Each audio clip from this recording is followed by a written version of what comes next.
I had already a number of guests on this program who did remarkable things. For example, there was Keith Cole, who set up a private rescue mission to save a number of people from Afghanistan during the chaos when the Americans were virtually thrown out of the country by the Taliban.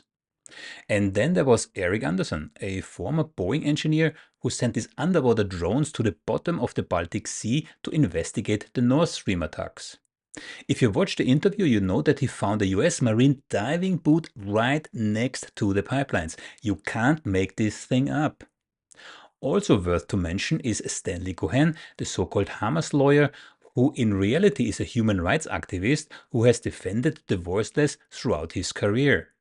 He's an advocate for people governments would like to silence or to put in jail, from indigenous people who defend the land from oil corporations to leaders of groups from the Middle East, and he paid a heavy personal price for doing so. And let's not forget Ken O'Keefe, the former US Marine who single-handedly overpowered two Israeli commandos when they attacked the Gaza Freedom Flotilla from helicopters and with machine guns. As you might know, the Israelis killed 10 people that day. And now there is Yotam Feldman. I think Yotam is in a category of his own because he is not a soldier or someone affiliated to some intelligence service. Yotam is an investigative journalist who virtually risked his life to tell stories to the world. Tragically, as he said himself in the interview, people are less and less interested in the truth, which is one of the reasons why governments around the globe can act undisputed and unchallenged while steering us into more and more crises and wars. The title of this interview is The Lab because Yotam produced a film about Israel's global arms sales with that name. It's about the arms that are sold with the predicate battle tested, which means tested on the population of Gaza. Thinking of it, even the word tested is a euphemism because it basically means the automated killing, maiming, and dispossessing of a civilian population. Okay, but now let's get ready to listen to a truly remarkable story. Yotam Feldman, thank you so much for joining. How is it in Paris today? It is very hot, but it's okay. We manage. I Yeah. manage. Just for context, normally you live in Israel, right? I normally live in Israel. I am the past few years I've been a nomad of sorts. I've been to Mexico. I've been to Colombia, but more than half of my time is in Israel. Um, I've been for years an investigative journalist. Last year I published a book, actually on a different topic, a philosophical book. But I still write a lot about the war, about the army, about the military-industrial complex, to Haaretz and to other outlets. Yeah.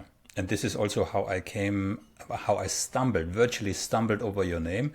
Just a little bit of context. So I think I know it was Bassem Youssef, but I believe he said it in an interview with Lex Friedman, but I'm not entirely sure. And he talked about your documentary, The Lab.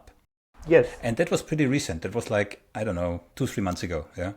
And this is how I came, I started to research a little bit because it was quite an interesting documentary which describes, let's just say, which addresses a common misconception. Yeah, many people say we should stop selling weapons to Israel, but actually the argument you are making is the opposite. The opposite, right? We should stop buying weapons from Israel because this is where the money comes in. Yeah, please. Yeah, I mean, first of all, I am not in in saying what we should and shouldn't do. I mean, it's hard enough work to tell myself what to do. I'm more in the business of describing and understanding and seeing the world. This is, I think, the grain of investigative journalism, of writing, of film, of everything I do. And maybe I will try to explain the main argument in this film, which takes me to the year 2010 when I started filming it. I was, after a long series of adventures in many places, stories, investigations, I wrote about in a short time, even in prison in Egypt. And I started working, and I have been investigating the arms dealers, the military industrial complex before. the topic was not unfamiliar to me. And I think what we need to understand is, first of all, the political context. I mean, 2010 is actually the beginning of the Netanyahu, we can call it the emperor period. You know, it's 14 years. It's unimaginable in a democracy, and it's true. Israel is a democracy, and the people have elected him time and time and time again. And Netanyahu's strategy, actually, until the latest government, was always to form a coalition with the center.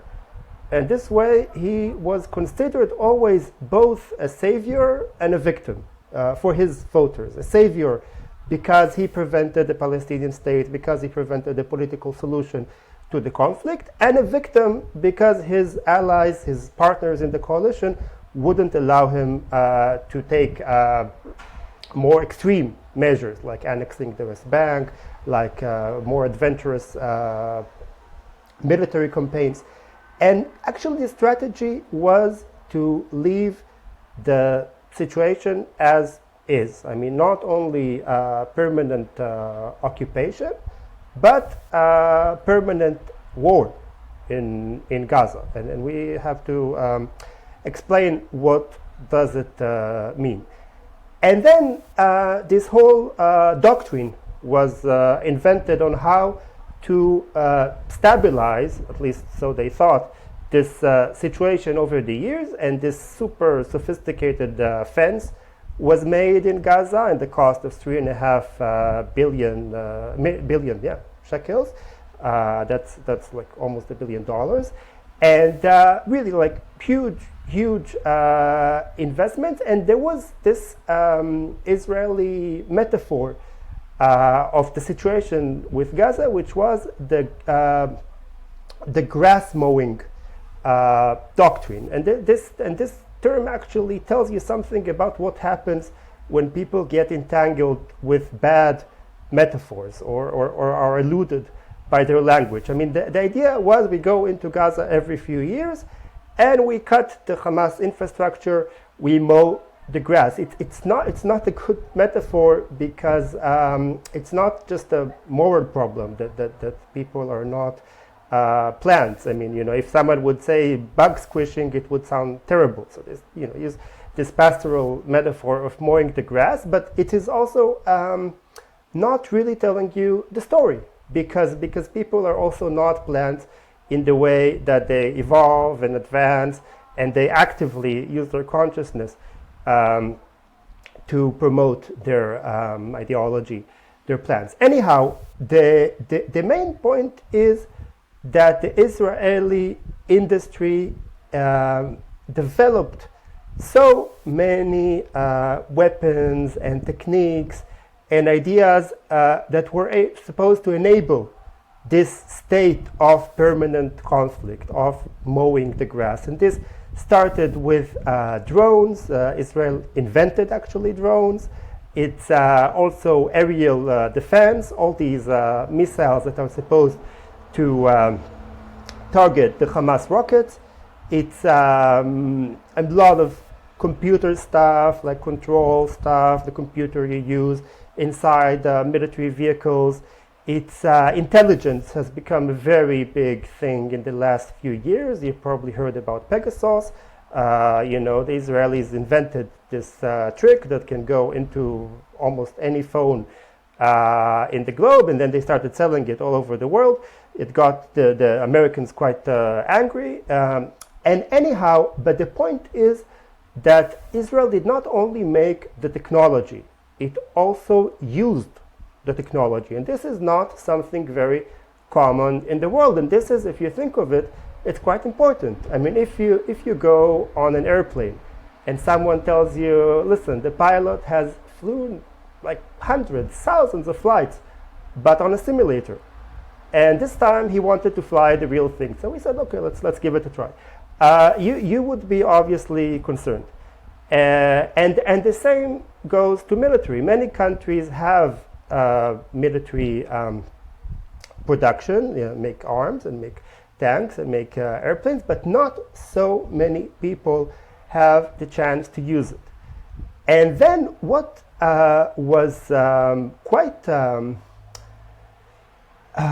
amazing, and it grew more and more over the years, is that you saw that all and many countries in the world, not only in Europe and in North America, even in the Arab world and in Africa, and India became a huge buyer of Israeli weapons, are coming to see what the Israelis are doing in Gaza. And this is making a lot of money. I mean, every year, more money.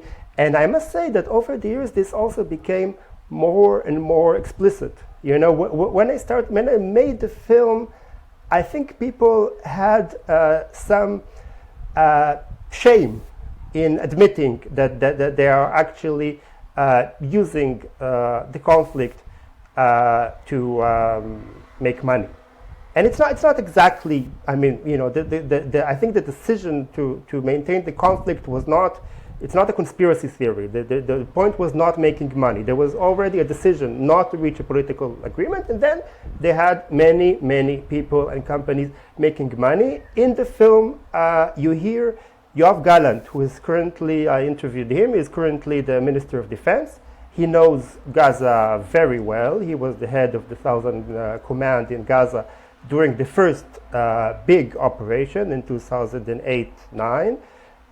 Defense Shield, protective cast lead. There's so many operations, and he tells something. He says something that I could sign on any day. He says the world is so hypocritical. You know, on one hand, on the surface, they criticize Israel, and then the same people that are criticizing Israel are standing in line to buy its product, and then actually we cannot be a little bit conspiratory, because once the money is, you know, really coming in from this industry, last year was $14 billion, but this is only part of the picture, because a lot of exports are not real weapons, so they're not counted there. Once the money comes flowing in, it is very tempting to go on. And I think this whole process that happened through the years, this is the theory about money. I mean, what people should do. I think there is also a real hypocrisy in this, in asking, you know, who should you buy weapons from? I mean, first of all, why are you buying weapons? I mean, you know, it's a question also.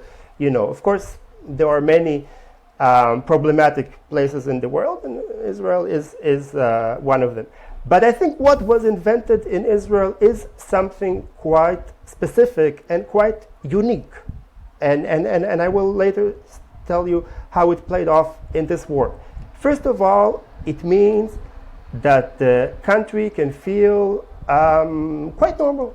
I mean, this past decade was the best decade the Israeli economy had. The main export of Israel is high-tech, and it's a very known secret that most of this high-tech is actually based on people that were raised and educated and trained in the security system, and a lot of the high-tech is actually directly related to security. The second thing is that not so many people are actually experiencing the conflict. I mean, the actual amount of people that you need to fly drones and to operate all these systems from afar and to gather intelligence is not so high. So most of the people are not feeling the conflict. They're obviously they don't see the blood, and they don't see the destruction, but they are also losing their interest in and their knowledge in the life beyond the fence, as we've seen, you know, very obviously in the 7th of October. And the third thing is avoiding a permanent political solution. I mean, people had the illusion this can go on and on and on for maybe forever, but it didn't. Yeah, Netanyahu spoke about managing the situation, as opposed to coming to a political solution. Yeah.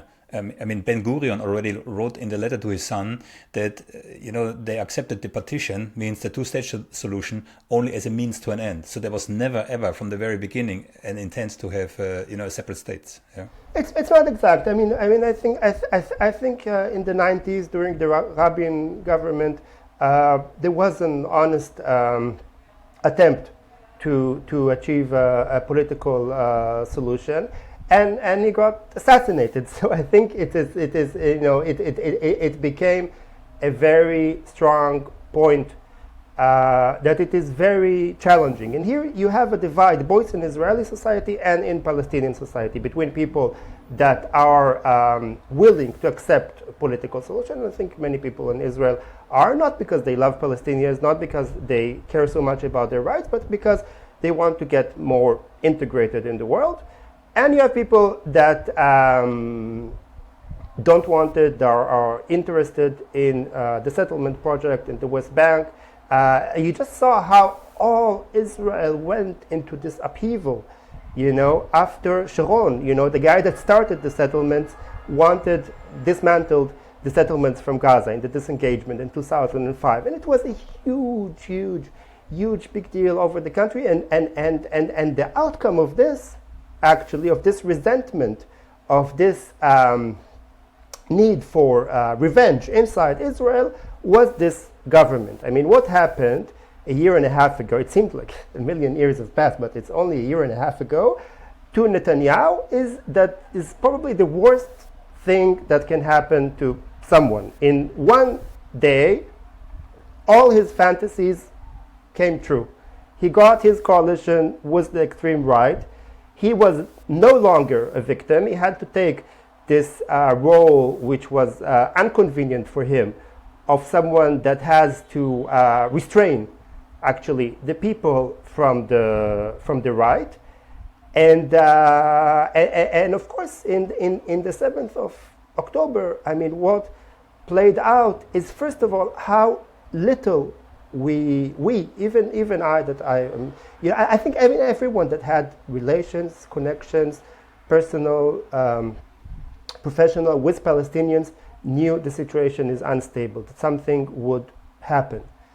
But I think in the lives of many Israelis, Palestinians actually were not a factor. If you even read what the army says, the intelligence reports of all the past years, what was made public and what was leaked. So, they talk about Hezbollah, they talk about Iran, no one really thought of Hamas as a real threat. And this still comes to this idea of replacing politics with technology. Hamas, at least they thought, does not have very advanced technology, but they are in this state of siege.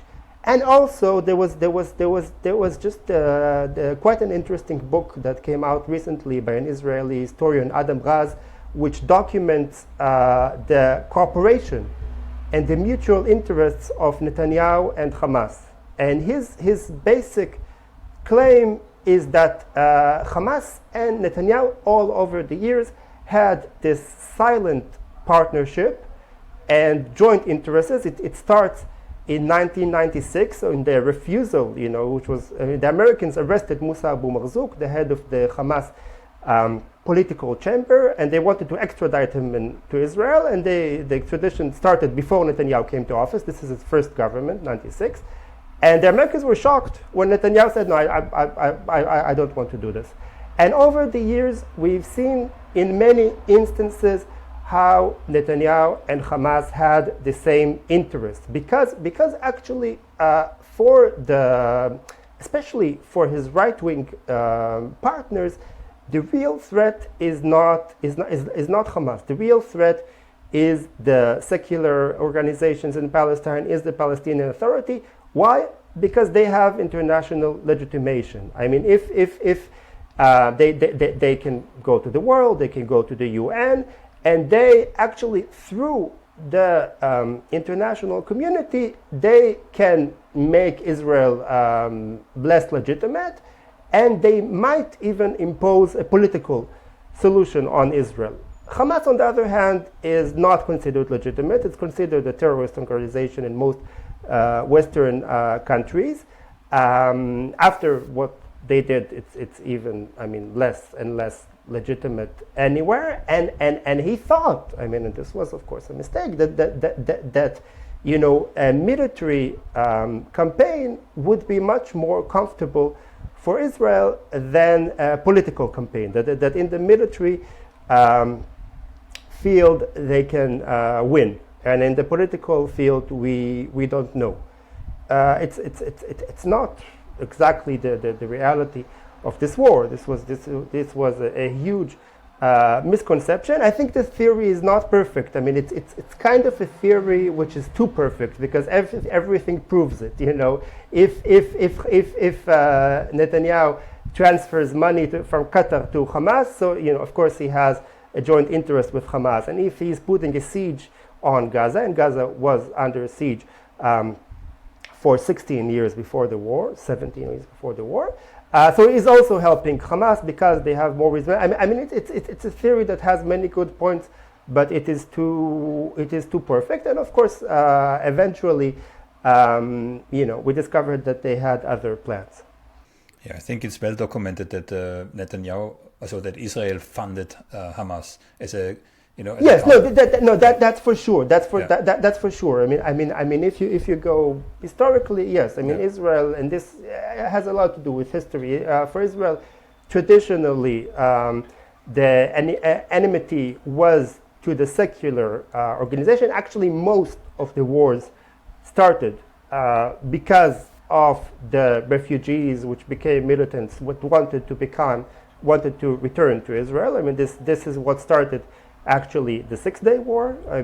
Before the Arabs and everything, they were attacked by Palestinians, and this was the story of the Lebanon War, and this is how Hezbollah started. By the fight with the Palestinian militants. This is actually the main issue. And yes, and people had this misconception that we can deal with the religious people, maybe because they were religious themselves, until at least some of Netanyahu's voters, and they have a joint interest to prevent a political solution. Now, I would like to go back to Israel's weapons, but before that, you sent me an article which described, and thanks to ChatGPT, it was easy to translate from Hebrew to English, your story about being arrested on the Egyptian-Israeli border. So, without going into too much detail, but I think it's interesting to note. And the one thing, just before we start, what surprised me, you're quite critical about Israel, yeah? But Israel helped you to get out of Egyptian jail, yeah? So I found this an interesting anecdote, yeah? Please. Yeah, yes. I will briefly tell the story, and maybe I will say something more general about journalism. I was actually at this time I was all the time getting myself into all sorts of trouble. I smuggled videos from Burma, and I was doing these investigations about the army, and I was in Angola, and I wrote about the Israeli arms deals in Africa, and one of these, and I went to Cuba, and I tried to write about going on a raft to Miami, and many things. And the last episode was going with refugees to cross the border into Israel. I was actually very lucky to do it on a very, very specific time window, because at that time the main problem for refugees was the Egyptian soldiers. If a group of refugees gets discovered, they get shot at, they get beaten, they get tortured. I've been through all of that, including some quite cruel things they do. Later on, the problem became the smugglers. They started to have torture camps in Sinai. There were stories which were probably true about people, about organ theft, about extortion. It became very, very, very vicious. which will lead me to the next point. And yes, I don't think it's. I mean, yes, I am critical of Israel. I must say, and maybe I'm different from many people in my position. I also like Israelis. They are my people. I get along with all kinds of Israelis on all, from all parts of society, and Israel is a democracy. There is free press in Israel. There is. One of the most staggering facts is actually, despite that the fact that you can pretty much say whatever you want, despite what people are saying about police violence, blah blah blah. I think it's overplayed, and people do not say it. We can talk about this later. But what I wanted to say, and this will actually connect us to the war, is that this kind of journalism had become less and less possible, or more and more problematic all over the world. And I think the main reason for that is, and this is something that is really happening everywhere, is this integration of government and crime. It might sound strange. They're supposed to be enemies, like the criminal groups are against the law, and the government is enforcing the law. But what is actually happening is that the power of secret services is rising in many countries, in Russia, in Israel. The best example I can give is Mexico. It's a place I know very well, and I stayed a long time. In Mexico, the CIA started this investigation unit that was supposed to prevent Soviet influence. And they were trained in all sorts of techniques, and they tortured people, and they made also the Tlatelolco massacre, which was really a mess. And when the drug cartel started, when the first cartel, when the Guadalajara cartel started, who did they come for? Protection, for help, for connections? They went to this security organization. And I think this is something which is happening, and it's it's obvious. If you are, secret services and criminals do very similar things. They work not under the law, but above, or besides the law. And if you want to cross borders without a passport, if you want to extort someone, threaten someone, many times the person you would go to is someone that is anyhow doing it, which is criminals. And we see that the number of journalists that are being murdered, killed, missing is rising every year. It's not just Mexico, it's not just Russia. In this war, by the way, in Gaza, 108 journalists were killed, and it became a very vicious business, and a very vicious world. And I think that this is the last point on that, that also people have less interest in the world they live in. This is also something to take in mind. If you had people, paying, for reading a paper, for watching, good investigative journalism in television, so maybe you had also strong bodies that could actually, prevent journalists from being killed.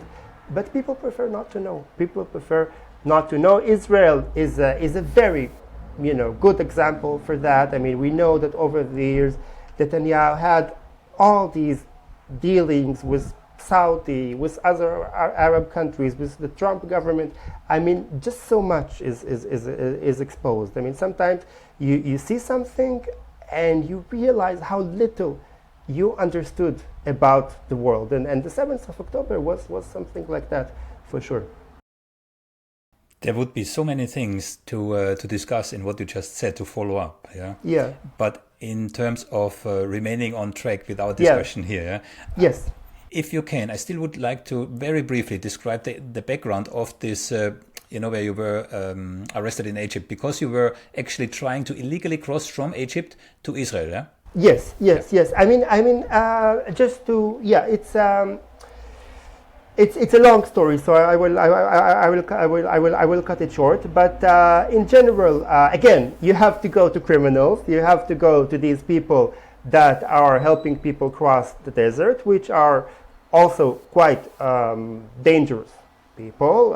They have weapons. They are also doing other sorts of crime. I made the connection through immigrants in Israel. I had a smuggler. I was not on my identity. I was on a different identity. Maybe I'm so interested in these, secret services because I have, something. And then I was in Cairo. I was actually waiting for a phone call for a smuggler to inform me when are we going. I was having a nice time in Cairo for a few days. Then the phone rang. It's a very long adventure, but I will just get to the final point of it. We were going in the desert and from house to house, and suddenly in the middle of Sinai, you see this huge villa. I couldn't imagine, built by these smugglers, and more people coming, giving all their money to cross to Israel. I was actually my what I asked was not to cross the border. I mean, the main thing. My main fear, by the way, I knew I could get killed. I was also 20 something. I guess it was not my biggest concern for some reason. My main concern was that I knew for sure that when you cross into Israel, you have to jump into this very, very sharp place where there is a big difference, in the height, and it's like 3.5 meters, and you can break your legs. This was what I was afraid of, and I asked the smuggler just to get as far, as close as I can to the border, and then to go back. Anyhow, I go with the group. We get close to the fence. You see this orange light. This is funny. The first thing that you see that gives you a sentiment that you're close to Israel is the jail. Is the old jail where after they put all these refugees. And then I said, okay, I want to go back. And then the smuggler aimed the weapon at me. You're not going back. And we march and we march and we march, and then you start seeing and hearing first. You hear the shooting. You hear bullets. There is heavy automatical shooting. You see colorful. You see it's these bullets that shine at night, green and orange like fireflies. And you see them, and you see they're very close to you.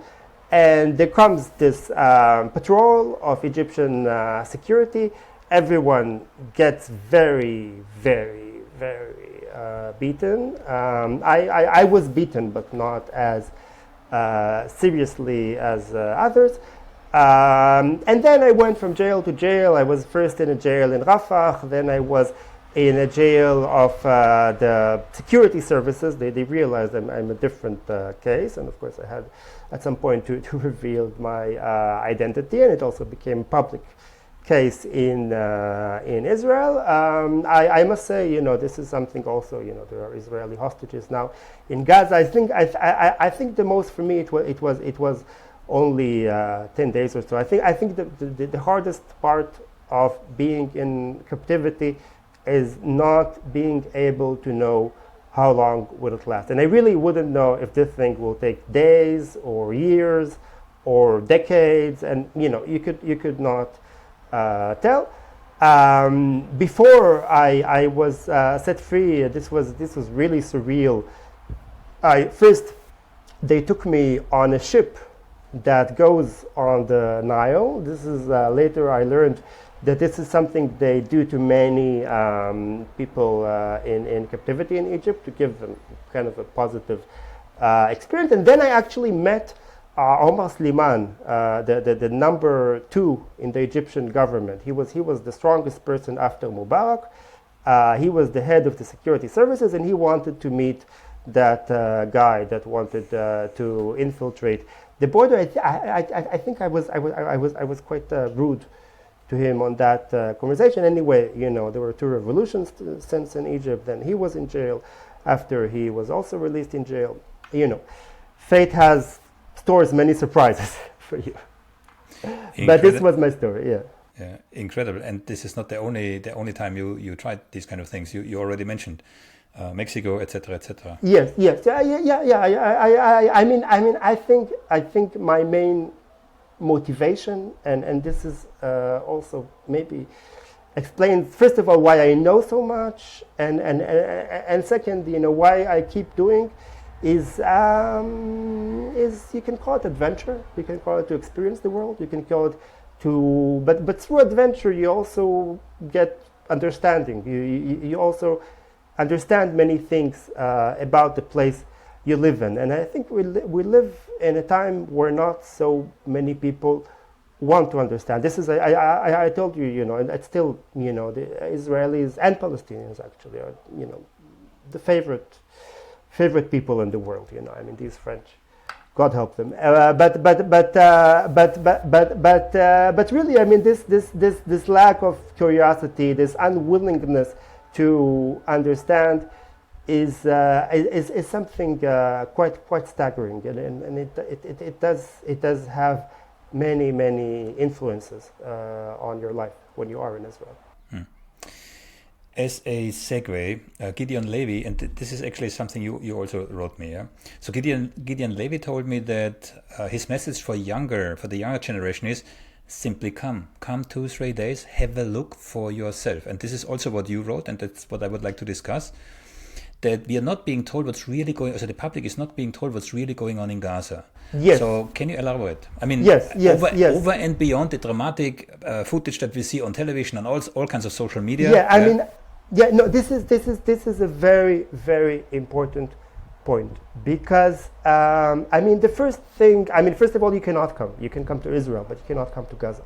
And the first thing that happened in the war, is that Gaza, there is no communication. The reason / excuse for that is not to expose the military activity, but what it really means, that the first few hours, you had no information, and there are no foreign journalists in Gaza now. There was all over the war. There was one journalist that entered through Egypt. She was the only one. The Egyptians, they don't allow it.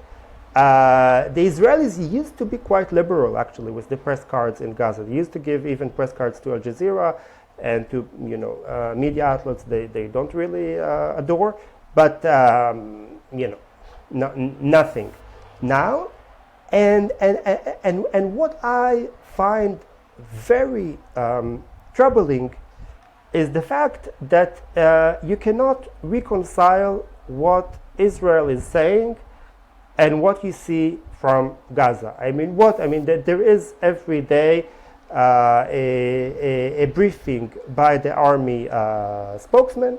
He usually talks, he doesn't talk so much about the destruction in Gaza, although on the first days of the war there was this need to appease people. People were in shock and in trauma, and what Hamas did, I think these are despicable crimes. I was also shocked by what Hamas did, and I think but what happened is that people in Israel entered this demand for revenge, and then you have the army just on a daily basis lying to the Israelis and to the world. What do I mean? The army officially says we are hitting only military targets.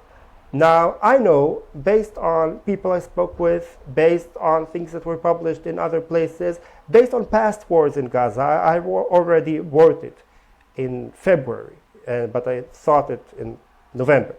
That it's impossible that they are hitting only military targets, even theoretically, even before the story, which I will try to. I think this train has passed. The whole world can see what they're really doing. I mean, you have to be very blind. Yeah, I mean, for sure, that many people are being killed. I mean, this is for sure. But what is actually going on? It's very hard to know. It's very hard to know, and I will try, because I'm not one thing which is not happening. I mean, Israel is not. I mean, it is in many ways blindly bombing places in Gaza, but also there are people, and this is actually even more troubling. There are people that are making decisions. I mean, it is assuming some semblance of rationality, even if it's irrational. Now, what we know is that this comes from the army. Between the 7th and the 12th of October, the Air Force had made has attacked 3,600 targets. He dropped, I think it was 6,000 tons of bombs on Gaza. So this means, if you calculate the numbers, this means a target every 2 and something minutes. So you understand, even if they wanted to, it would be impossible to hit military targets. And what we know now is a few things. One thing that became very, very big in the army, in the war, is AI, is artificial intelligence. I think there was a lot of anxiety before the war about AI, which I found kind of overblown. But after this, some things about this war were uncovered. Maybe part of this anxiety is justified. And what had happened is that this system had, in previous wars, they had like a list of a few dozens of Hamas members that are real targets. That are really people that you would make an effort to kill. And this is, I mean, if assassinations is effective, is moral, this is a different question. But what has changed is that now the list contained 37,000 Hamas people. I mean, this is a very, very wide definition. And there was always the question of how much collateral damage is acceptable. Even when the Americans wanted to kill bin Laden, they said, we can kill him with up to 30 other people. Again, you can argue about this, but this was bin Laden. And now what you had in this war is not only that you had artificial intelligence making the targets, because no human being could make targets so fast. It was actually studying the decisions that intelligence analysts has made and tried to simulate them, and they made targets really, really fast. They knew they had like in 90%. That's the military estimate. It's true. So it means also that 10% were not even targets. But even what is more troubling is that with the target you can kill much more than 50 people. I mean 15. I mean, some of the reports I read, I must say, and the things I heard, I must say, I hope they're not true. But people said, spoke of a target that you were allowed to kill up to 100 uninvolved with this target, and someone even spoke about 300. I really don't know, but what you see in the result is that entire families were wiped out. This is something that happened also in the 2014 war in Gaza. Sorry, it's very prevalent now. The last 4 hostages that were rescued, right? 3, killed, yeah. 3. They killed like 400 Palestinians for that, right? Yes. This is 200. Yeah. This is. I mean. What we see is And I'm still talking about the aerial bombings. I will say something later about the land invasion. So it was. I mean, Israel is kind of in this schizophrenic mode. On one hand, people have to tell themselves and to the world, and I think all these people. I mean, I think you do have to enter their minds. I mean, I don't think as shocking as what people from both sides have done in the war, I don't think it helps anyone to define anyone as a monster. I think it is a good idea to understand what stories people tell themselves when they're doing something, and how they justify it, how they justify what they are doing. So on one hand, they have to justify what they're doing to themselves. On the other hand, and this is something very, very, very difficult. I mean, the picture that people in Israel saw on the 7th of October was when the wall, the wall was broken, was all kinds of Gazans coming in, militants and civilians and old people and handicapped people and all sorts of people. And I think at this point, many people came to the conclusion that this is not a war against Hamas, which is anyway quite difficult to differentiate from the people of Gaza, but this is a real war against the people of Gaza, and this is something very, very troubling.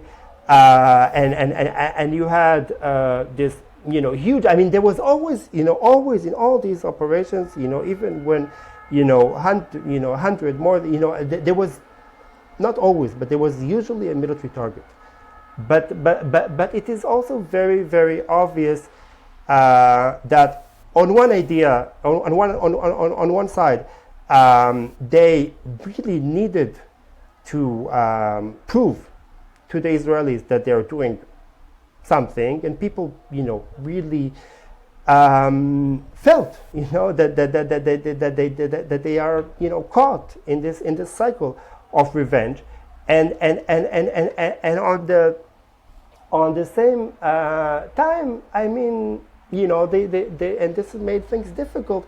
They also realized that it doesn't make much difference. I mean, once you reach this point, the only CNN reporter that went into Gaza said to Haaretz that the whole population of Gaza, are living dead, or people that are walking there and can die at any moment. And once you get to this stage, I mean, it's a very desperate stage. I mean, someone was writing, self-complimenting, someone from the army, that they are now seeing children firing RPGs in Gaza, and he said it's just like before the German army, the Nazi army in the war broke down. But it's not, it's not the Nazi army. It's what happened in Lebanon, and this led to a war that led into 20 years of more than 20 years of war in Lebanon. I mean once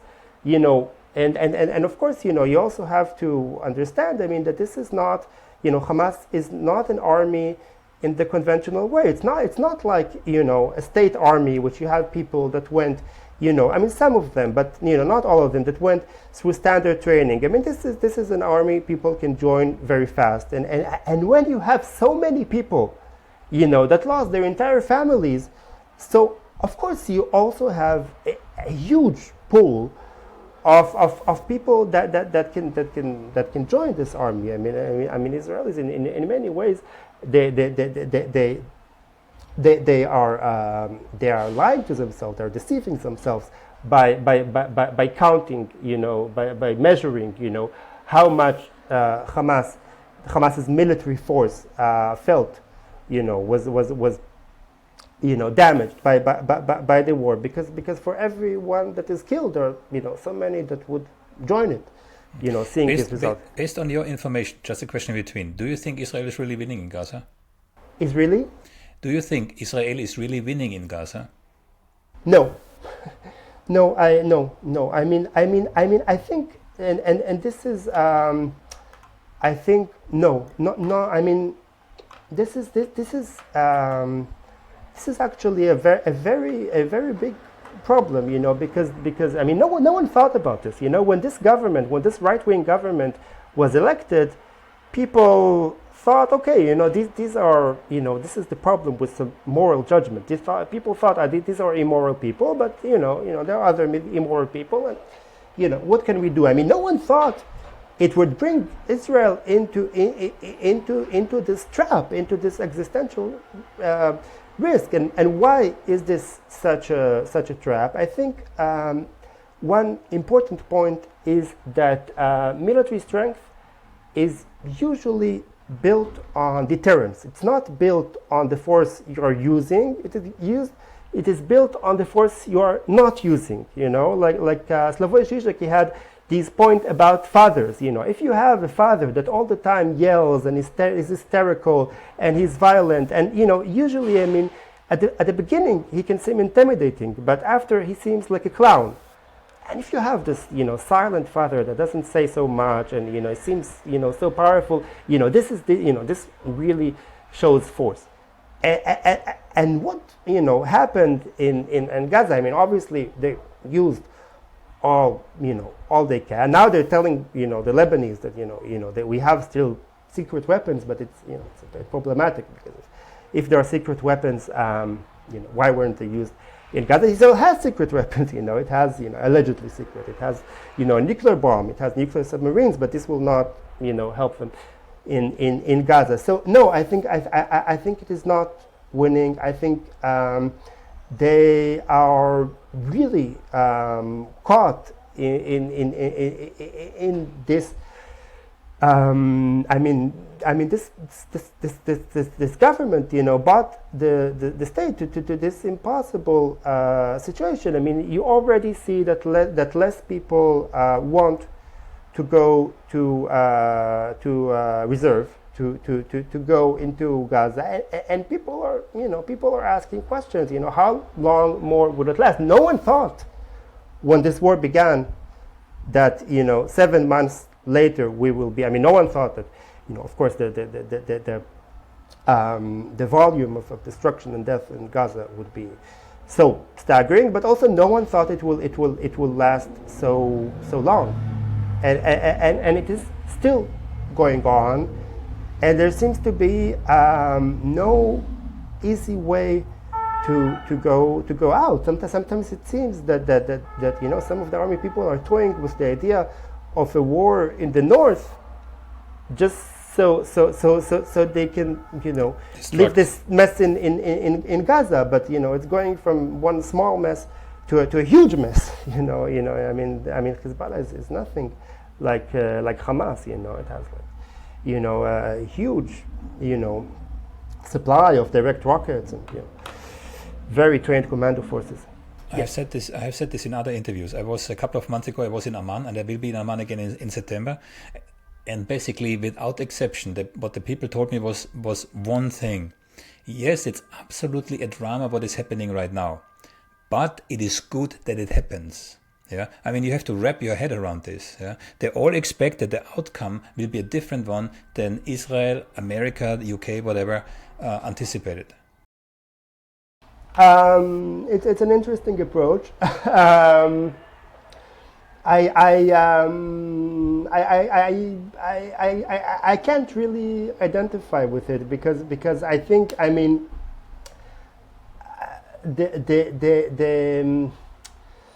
the more tragic part of it is who is getting stronger from the war. Yeah, I mean, everyone are now really angry on Netanyahu, and he will probably. I mean, who knows? I don't want to be a prophet, but it doesn't seem likely that he will be elected again.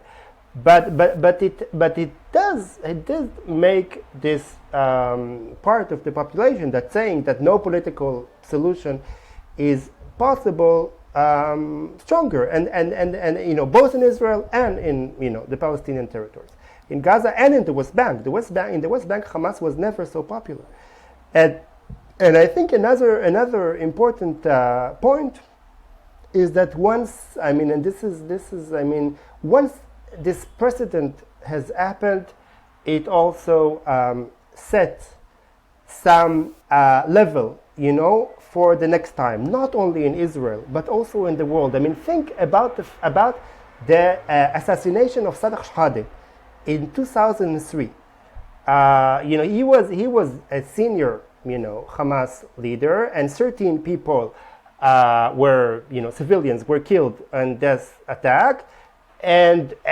it was, huge story all over Israel, and pilots say they would refuse to come to service. Okay, yeah, of course, the Hamas attack did change things, but we are talking about civilians. This is something that was not supposed to change through the world, and I think this is very troubling that this war sets a threshold to the entire world.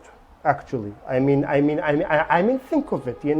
In Guernica, that was memorized in the Picasso painting. How many people were killed? 1,600.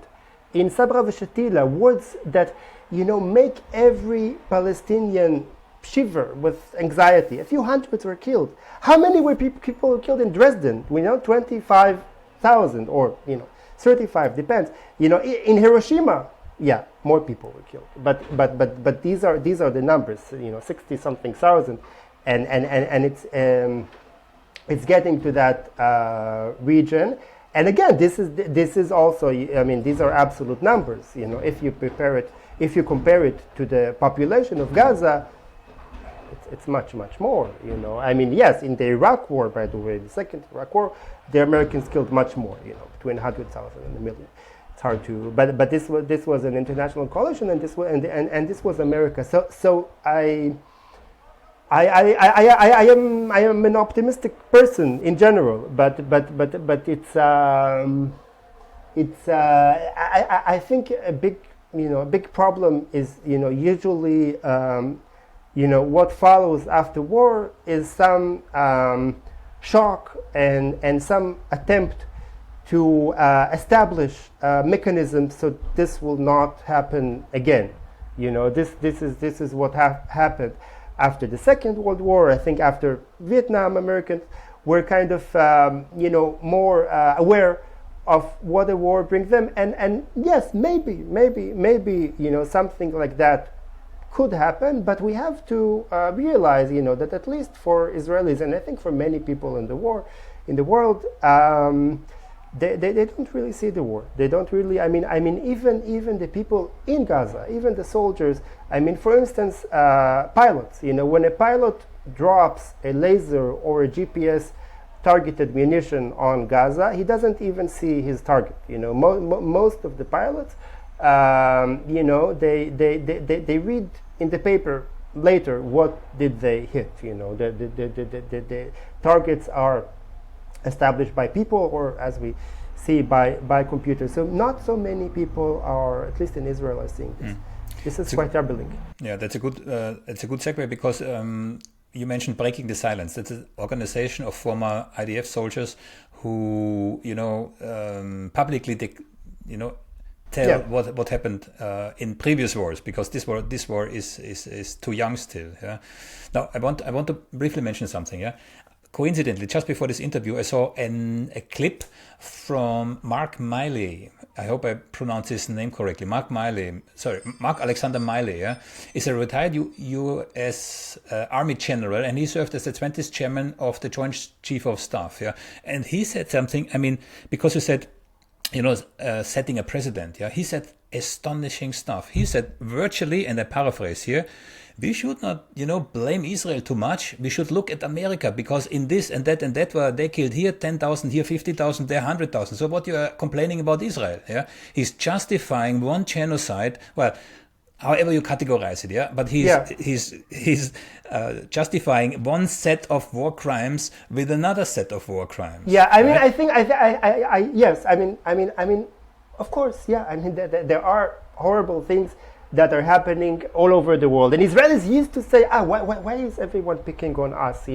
Horrible things are happening in China, horrible things are happening in Africa, and there was I must say, they did have some point in what they said, although, all these countries are not so heavily funded by the Americans. I mean, what we also have to remember is that the Americans are giving billions of dollars to fund this war, and as we mentioned before, I mean, the whole world is anyhow involved, but also in objective, from an objective perspective. I mean, this is really something that didn't really happen before. And I think this argument, yes genocide, no genocide, I think it really obstructs what's happened. I mean, who cares if it's genocide? Semantics. I mean, so many people, are being killed anyhow. And when you go to these legalist definitions, it also helps you not to see reality. And this is something. This is perhaps another point which I think is troubling, is that Israelis and maybe also Palestinians. I don't know about what's happening in Gaza, but let's talk about Israelis. Israelis are losing touch with reality. I mean, I think what really exemplifies this point is what happened with the ICC prosecutor. Is there time to tell this story? Yeah, sure. Okay. I mean, this is really quite an unbelievable scene. I mean, it takes place in a hotel suite in Manhattan, where the ICC prosecutor Pato Benesota is staying in a suite. She's from Gambia, and she's with all these people, and all of a sudden someone comes, tells all these people to go somewhere else, and then appears to her in flesh Yossi Cohen, the head of the Mossad. I mean, not just an Israeli spy, the ultimate Israeli spy. And this is like a biblical image, like God was revealed to Jacob when he crossed the Jordan Sea. And what does he tell her? I mean, and here it switches, from drama to comedy. They are in the hotel, and what does this super sophisticated spy from the Mossad, maybe you've watched the series Tehran, that can do anything? What he tells her, you should help us, because if you don't, we will do bad things to your family. If you know something about secret services, this is something they would tell anyone from the street. They want to intimidate. But he says this to one of the highest legalists in the world, to the prosecutor of the ICC. I mean, this really attests to a very, very high detachment from reality. If you were on a criminal court, would you send someone to the judge's house or to the prosecutor's house and say, you better be on my side, because otherwise bad things will happen to you? This is really a state of illusion. And of course she tells him, who are you, and go back to where you came from, and and it becomes public.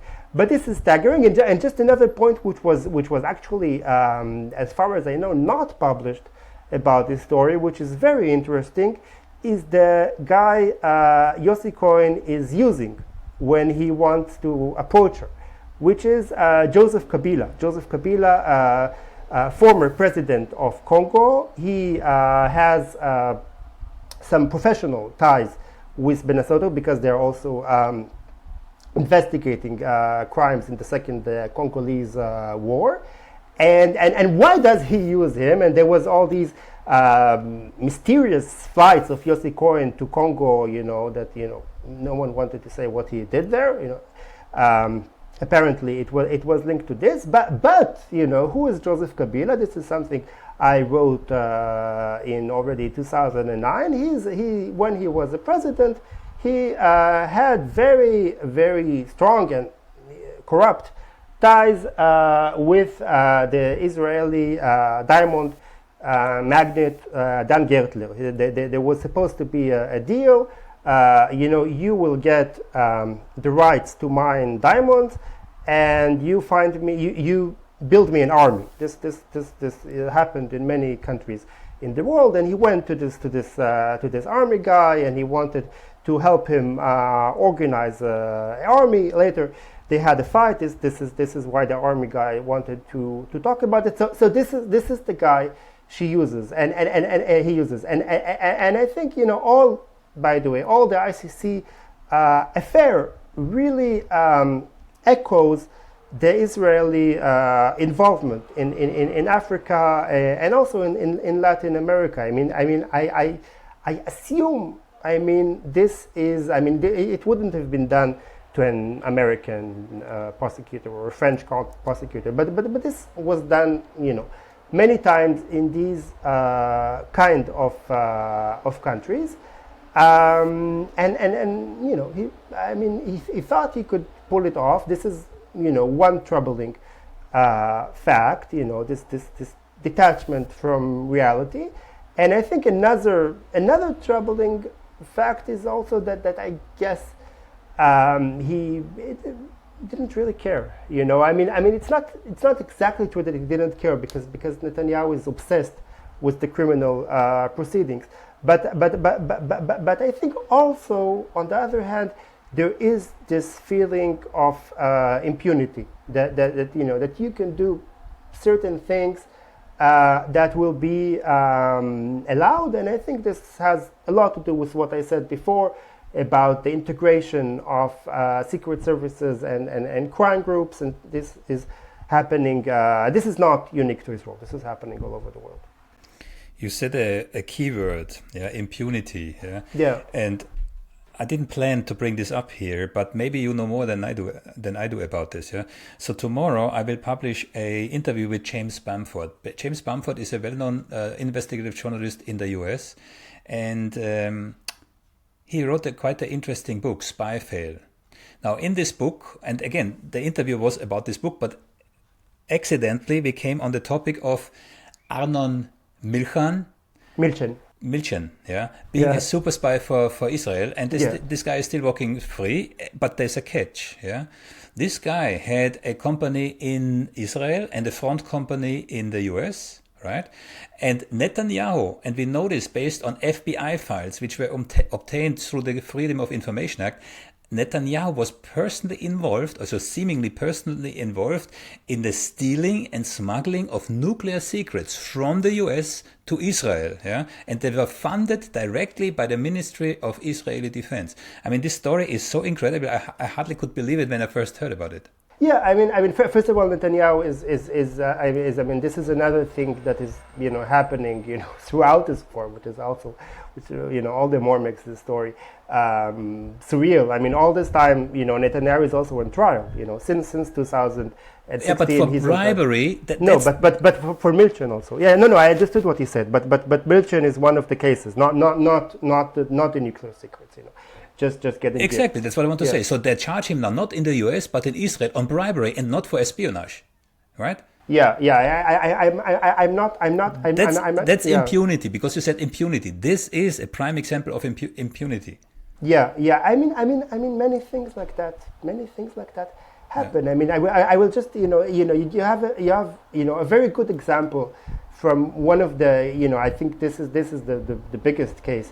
At least publicly, not necessarily criminally, that Netanyahu is on trial for. In Israel, there are really just two newspapers: Haaretz, which I write for, which is you cannot say it's leftist because economically it's very liberal, but it's more critical of the government, and Yediot Ahronot, which is the bigger tabloid, which was considered all over the years very critical of Netanyahu, and they were even accused of endorsing and actually playing a whole puppet theater of politics. Netanyahu was obsessed with this person, supporting his rivals, and then one day he meets him, Amnon Moses, at his office, and they're talking, and he said, maybe, you scratch my back, I scratch you back. I will help you with some anti-regulation against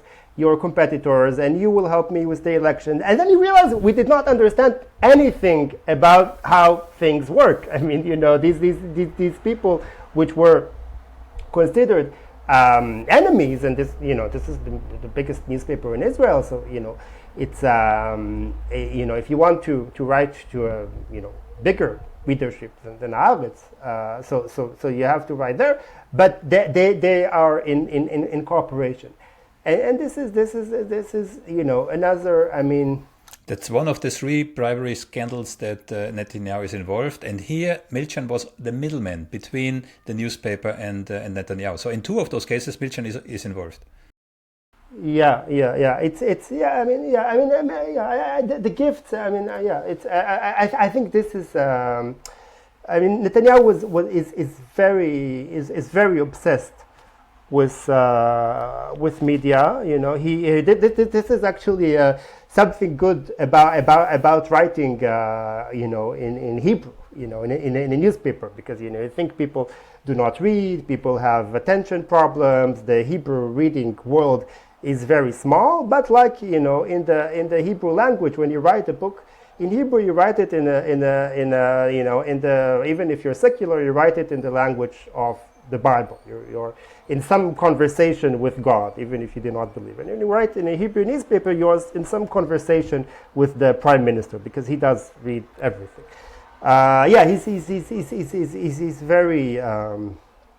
He's very obsessed about the thing, and I think on the other hand, what we've seen on the war, this is kind of flipping now, is that so little is revealed. I mean, so little is known, and so much is happening, and I think there is this mind frame, which is not uncommon, that people prefer not to know. I mean, there is this. I don't know if someone spoke about this. I mean, there is this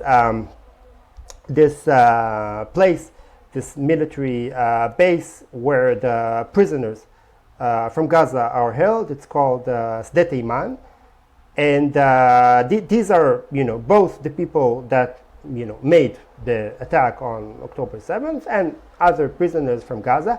And they're held. This is really Guantanamo. I mean they have like no mattresses. No, they have like loud music. Am Yisrael Chai 24 hours a day. They get like the most minimal food, like bread and cheese.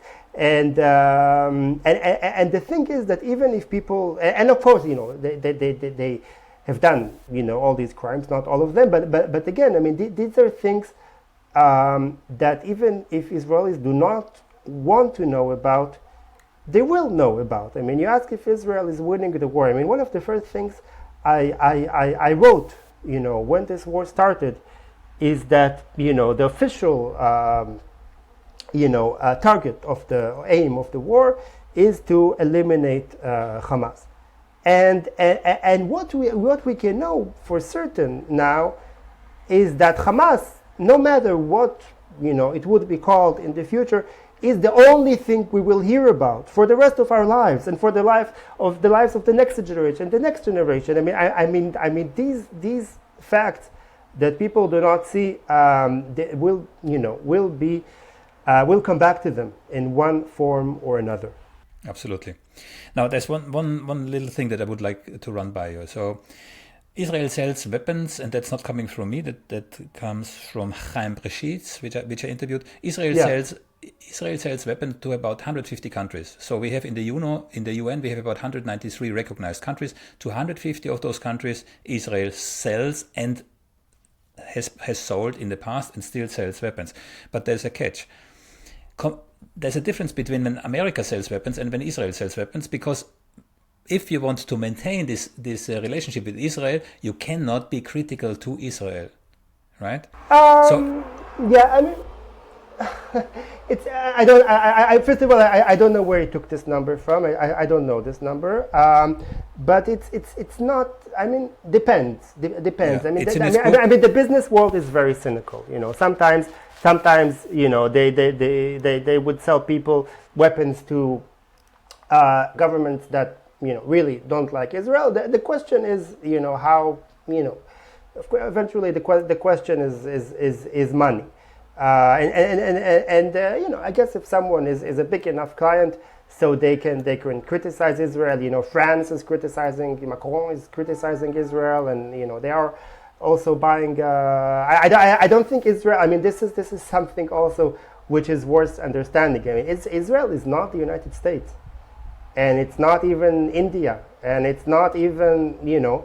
It is not an empire. It cannot really set the rules. So eventually, It's the fourth largest arms exporter in the world, right? it's the first largest art. Yeah, I mean, not anymore. I'm not sure anymore. Yeah, it is a very important country with arms. But you know, but if you look at the economies of the world, it's you know, it's not a very big economy, and it has a lot of influence. But you know, this should not be exaggerated. I mean, eventually, it is also very dependent on America, on other countries, on its own trade relations. I don't think, and I think this is actually something Israelis maybe are understanding more and more, that it's not really in a position to make the terms in the international stage, but and this is,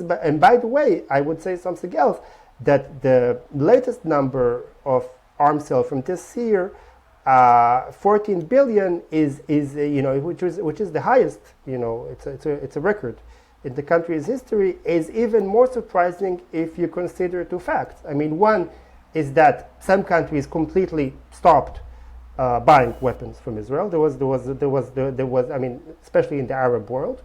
I don't think it's really happening in Europe or in other places. And okay, and again, I mean, here I think there is. I mean, you know, if they're not buying from Israel, they're buying from the United States. It's, you know, I don't get into, you know, what people should do.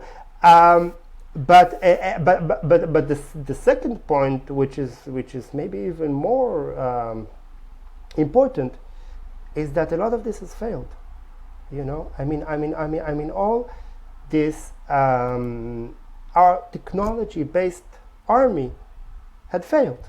You know, you had this super sophisticated fence with cameras that you can operate from afar, and with robots patrolling the road, and with drones over Gaza, and you had this intelligence which was, you know, allegedly knew everything that happened, you know, in the brain of every, you know, Hamas leader, and it failed. So this makes it all the more surprising, and this actually makes also this war even, you know, more hopeless, you know, for both sides, because if Israel, you know, if it doesn't come to an end, you know, the main thing it means is you know, more, you know, pain and suffering for both sides. Of course, it is not equally divided, especially for Palestinians, but it's not good news for Israelis at all, you know, especially because there is, you know, the war can also expand to other fronts. But the point is that all these ideas that failed, you know, in the day of the war, are actually being used in the war. I mean, this is again, you know, replacing, making a decision with technology. I mean, this is, you know, the use of artificial intelligence, and the use, you know, of many tools in this war. They might work tactically, but first of all, they might not, as we saw with defense, and the other, you know, as an idea, as a way to prosper and survive, eventually it doesn't work. I mean, this is something that it's that has changed since I made the film. The main point in the film is that in many ways these people that are running the state, that are selling weapons, are right. You can have a conflict and not pay for it and even gain from it, but apparently not really. Yotam Feldman, incredible story. I'm very tempted for one last thing. Is there anything that we did not discuss? I mean, there are so many. exactly. But for you personally, so first of all, I believe you must be one of the most courageous people I've ever spoken to, right? Because okay. you have a proven track record of what others might consider borderline. How shall I say this? I don't want to say crazy, yeah, but self-sacrifice, yeah. That there's a high risk, yeah. So what makes you do this kind of things? Do you know for yourself? I think I mean curiosity, yeah, passion for adventure, and the passion for understanding. I should say I do these things less. If I think if a cat has 7 lives, so maybe I had a bit more, but I don't think it's limitless. So I am actually. Yeah. And if you would have to pick out one event, one story in your life that stuck out above all others, what would it be? I will give you. Let me.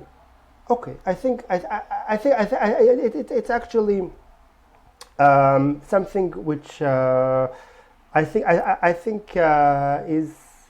No, I'm kind of debating myself between a few stories, and there is one I cannot right now. It's not the time to discuss, but I think a very I don't know what is the best story, but I think a very interesting story is actually about the army legalists. The way actually army uses legal advisors in the time of war, and we know there is a very strong need to get advice from these lawyers, and they put them in all the war rooms, but what we have seen, and I made a story talking to all these people that were in this position, and I think why actually this story I find so important, because I think it demonstrates the dangers of moralism. The army uses these lawyers in order to get the impression that they are doing the right thing, but what is actually happening, and this is the biggest danger of moralism, that it leads to the most absurd and unimaginable consequences. I mean, let's start. This legal advice. How did it start? It started with this idea of letting people, warning people before. This is not being used in Gaza now.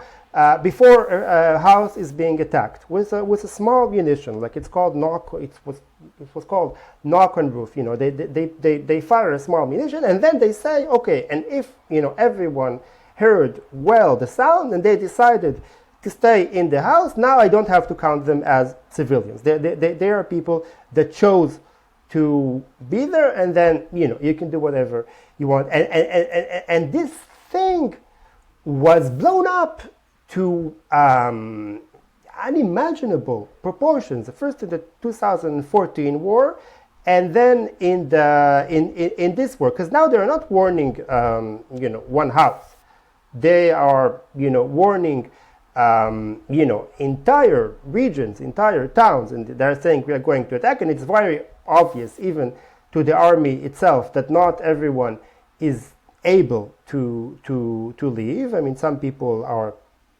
still there, and then you actually, why is this, I think, so important? Because I think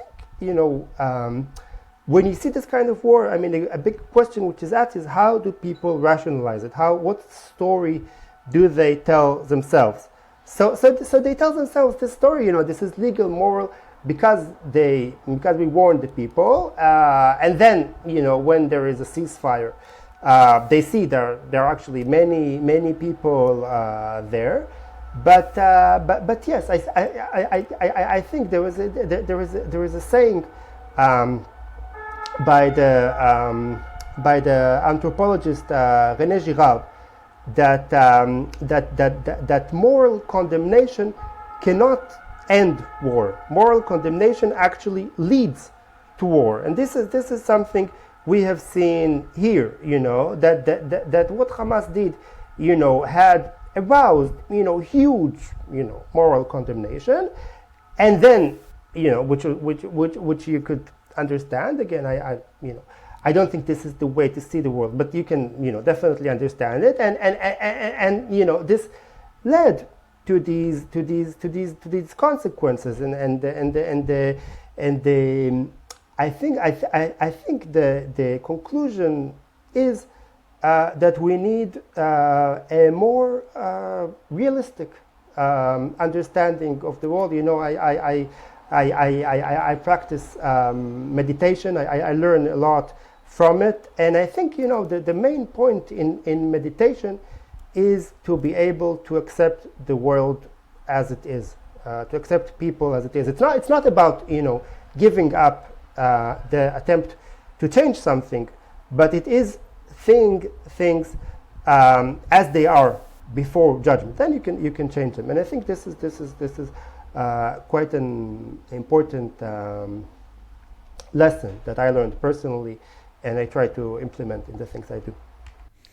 On that note, you told me that you will go to a retreat, a month-long retreat. On that note, it was my pleasure talking to Yotam, and you will definitely hear from me again because I'm going to send you the links and everything. It was my pleasure talking to you. Thank you so much. Thank you. It was my pleasure as well.